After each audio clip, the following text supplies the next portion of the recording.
Hey, New Life.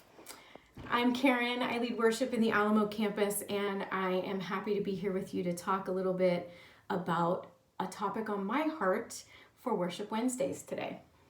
So that topic is pride, and Pastor Ben actually spoke about pride and how pride can get in the way of our relationships. He spoke about this just a few days ago on Sunday. And in the same way that pride can get in the way of our relationships, pride can also get in the way of our worship. Now, we can worship in lots of different ways. And one of those main ways, especially at New Life, that we worship is through song. And especially with song, when we worship, that is like the key to drawing near to God. In the moments where we're worshiping, it's our key to drawing near to God. It's how we invite him into our hearts. It's how when we declare his truths out loud. And we also are bringing him praise when we worship. Now back to pride. The enemy is really, really great. It's like he's a master at using pride to distract us from wholeheartedly loving and worshiping God with a pure heart. And when pride takes over, what happens is we think that our success is based totally on our efforts, and we forget that we're dependent on God. And we actually end up thinking that we don't really need God that much, and we push him out of the way, we bump him out of the way so that we can be front and center.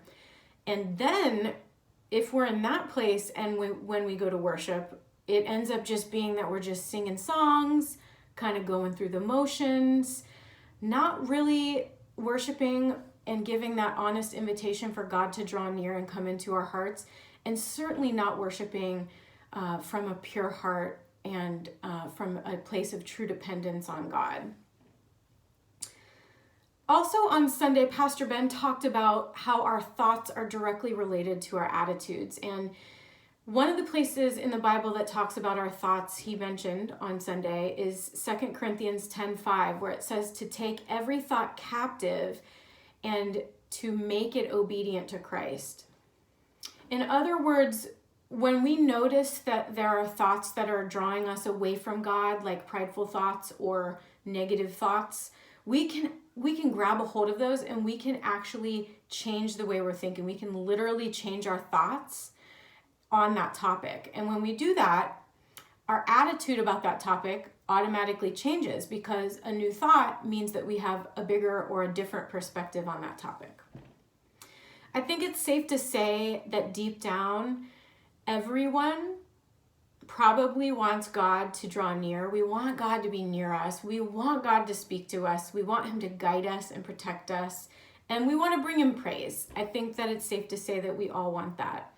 And I know for me, it's really hard to worship God from an uninhibited place and from a pure place when I have the wrong types of thoughts swirling around in my head.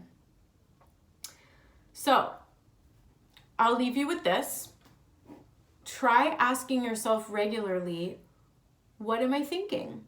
And then check those thoughts against God's truths. And if you find that you have a thought that doesn't line up, change the channel and see how your attitude changes and how it affects your worship. Thanks for spending a bit of time with me today. I wish you continued health. Be well, and I hope to see all of you so soon.